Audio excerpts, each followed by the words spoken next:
கண்ணாடி வளையல். கண்ணாடி வளையலின் சிறப்புகளும் அதன் நன்மைகளையும் பற்றி தான் நம்ம இன்றைக்கி இந்த வீடியோவில் பார்க்க போகிறோம்.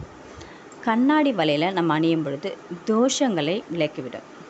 அதுபோல் கண் திருஷ்டி இருக்குது நமக்குன்னும் போது இந்த கண்ணாடி வளையல் அணியும் பொழுது அந்த கண்ணாடி வளையல் தானாகவே உடைந்துவிடும். நம்ம இந்த கண்ணாடி வளையல் தானாகவே உடைந்துவிடும்.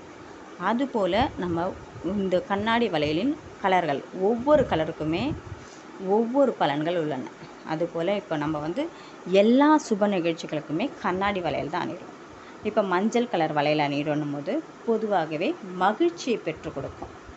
நமக்கு ஒரு பயம் இருக்குது, ஒரு கவலை இருக்குது, இனம் புரியாத ஒரு பயம் இருக்குதுன்னும் போது நம்ம கருப்பு நிற வளையல், இந்த கருப்பு நிற வளையல் அணியும் போது நமக்கு மன தைரியத்தை ஏற்படுத்தி கொடுக்கும். மனசில் உள்ள பயத்தை போக்கிவிடும். நம்ம பயமாக இருக்கும் பொழுது எப்போவுமே கருப்பு நிற வளையலை அணியிறது முக்கியமான ஒரு விஷயம். சிவப்பு நிற வளையல் ஈசனின் முழுமையான அருள் பெற்ற கலர். இந்த கலர் வளையல் அணியும் பொழுது எதையும் சமாளிக்கக்கூடிய தன்மையை பெற்றுக் கொடுக்கும், ஆற்றலை ஏற்படுத்தி தரும். இந்த சிகப்பு கலர் வளையல் அணியும் பொழுது நமக்கு எல்லா விஷயத்திலையும் எல்லா இதையும் ஏற்படுத்தி கொடுக்கக்கூடிய வளையல் இந்த சிகப்பு கலர். அதுபோல் ஒவ்வொரு கலருக்கும் ஒவ்வொரு சிறப்பு தன்மை உள்ளது. இப்போ நம்ம பச்சை கலர் அணிகிறோம் அப்படின்னும் போது அம்பாளின் அருள் நமக்கு முழுமையாக கிடைக்கும்.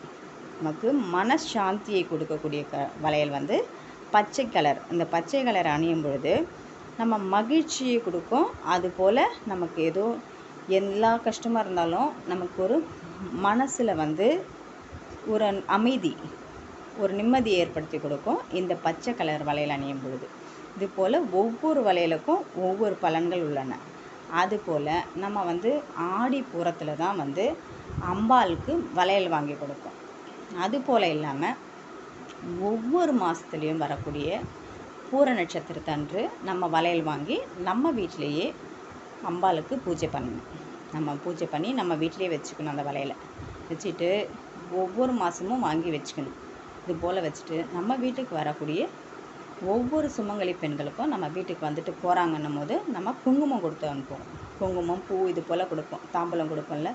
அதுபோல் இந்த பூர நட்சத்திரத்தில் வாங்கி வச்சு பூஜை பண்ண வளையலை நம்ம இந்த சுமங்கலி பெண்களுக்கு கொடுக்கும் பொழுது நம்ம வீட்டில் உள்ள கஷ்டங்கள் எவ்வளோ பெரிய ஒரு கஷ்டமாக இருந்தாலும் சரி, இந்த வளையலை கொடுக்கும் பொழுது நம்ம வீட்டில் உள்ள கஷ்டங்கள், கண் திருஷ்டிகள், நம்ம வீட்டில் எவ்வளோ கண் திருஷ்டி இருக்கும், அதுபோல் கஷ்டங்கள் எவ்வளோ பெரிய கஷ்டங்கள் எதுவுமே நடக்காது, இந்த மாதிரி நடக்கவே நடக்காது அப்படின்ற ஒரு விஷயம்லாம் கூட இருக்கும்.